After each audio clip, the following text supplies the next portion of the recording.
What's up, guys? I'm Connor. I'm Logan. And we've been in quarantine far too long. So, we're glad that you're here. So glad.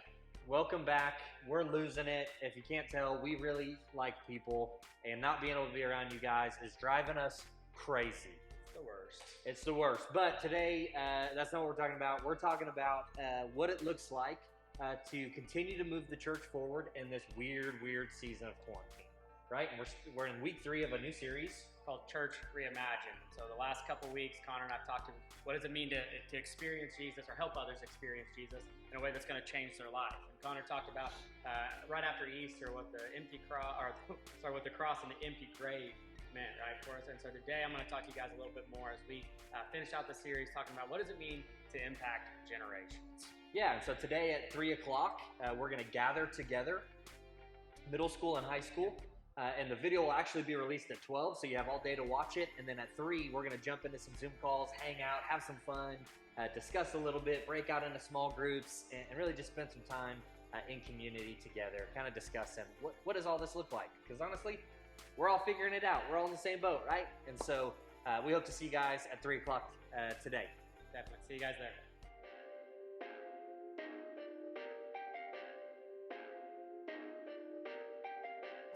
What's up, everyone? Welcome back to week 3 of our series, Church Reimagined. My name's Logan, and I'm one of the student pastors here at Hope City. Thanks for joining us, whether that's on Instagram or YouTube. Be sure to hop on at 3 o'clock today for our Zoom Hangouts, because I want to talk to you guys more and more about what we're going to discuss a little bit today. See, over the last couple of weeks, we've been going through this idea of Church Reimagined because we've kind of been forced into it, right? We've been given an opportunity to say, hey, what does church look like when everything around us is changing? And as we as a student ministry call you guys to rise up, right? How do we continue to rise up when the world seems to be shutting down? And so I think we fall back on a few things that are constant. And first and foremost, I think we need to fall back on the constant hope that we find only in Jesus. Right? The constant hope that I find in a God who was, a God who is, and a God who will always be. See, I'm really excited about that because when I know I have that confidence of where my identity is found and a God who's always going to be there, right? Then I can continue to pursue Him no matter what life throws at me. And as a church, we continue to find hope in Jesus. And as a church, there's a few things for us that are constant that are not going to change. In fact, as a student ministry, we still want to be a church for the unchurched.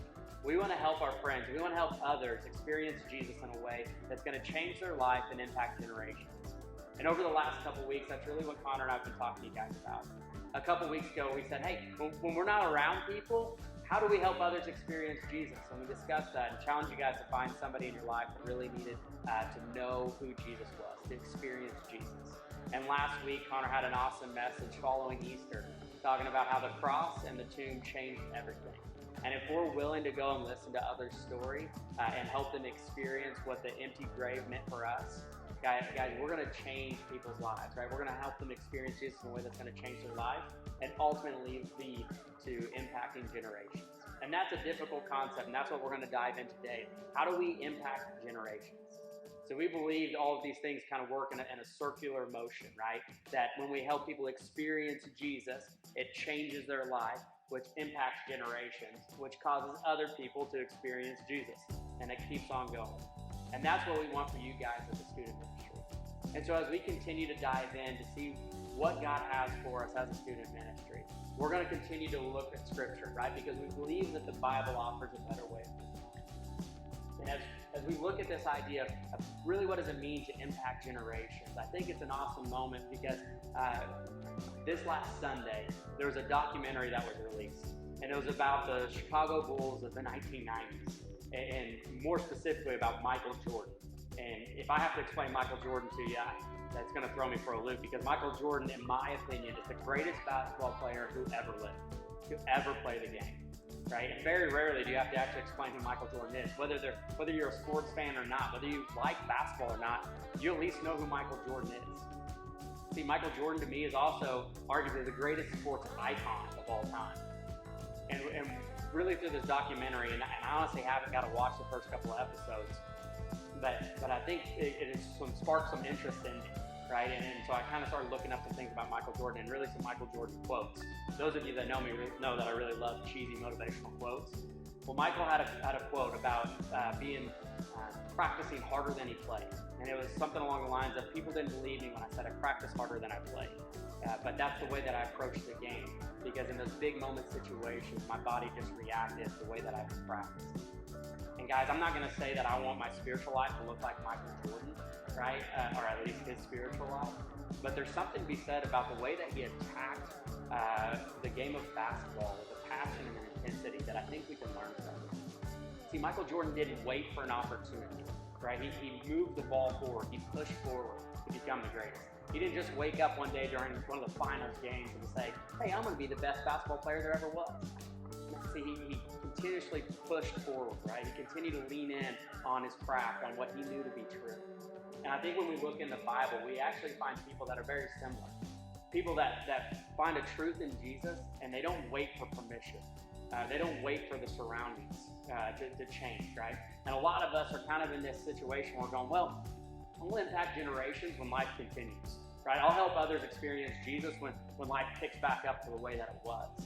Guys, but I don't think that's where we're at right now. I might be exaggerating a little bit, but I don't think life has stopped, right? I think life has changed 100%.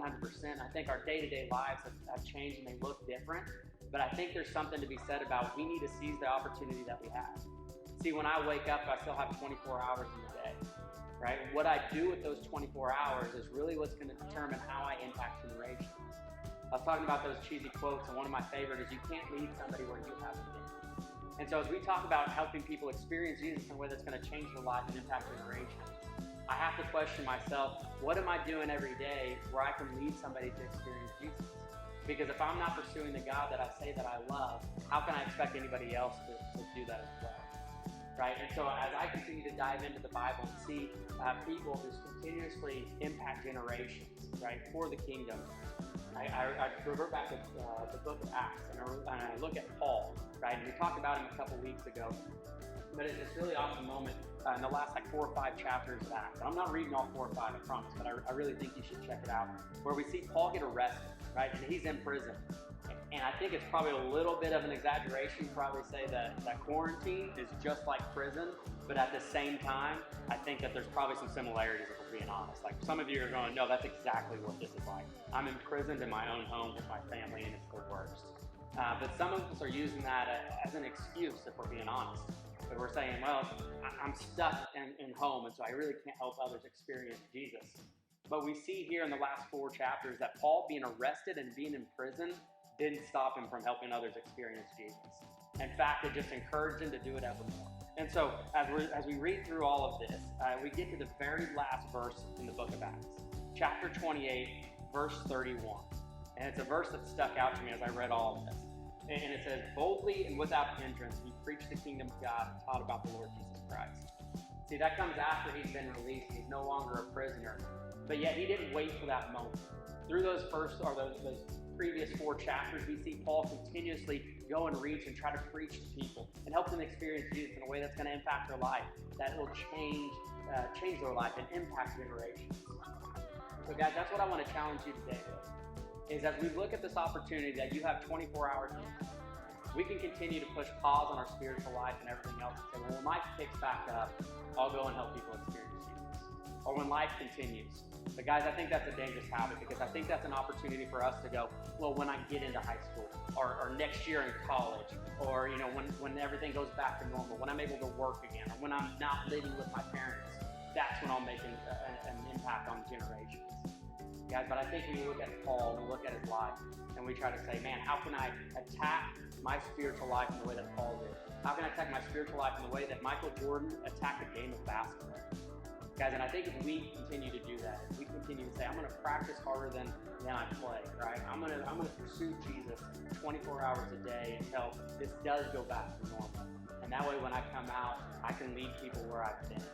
I think that will do wonders for us as a student ministry as we continue to reimagine what church looks like, and we continue to move the ball forward rather than wait for everything to go back to the way that it was.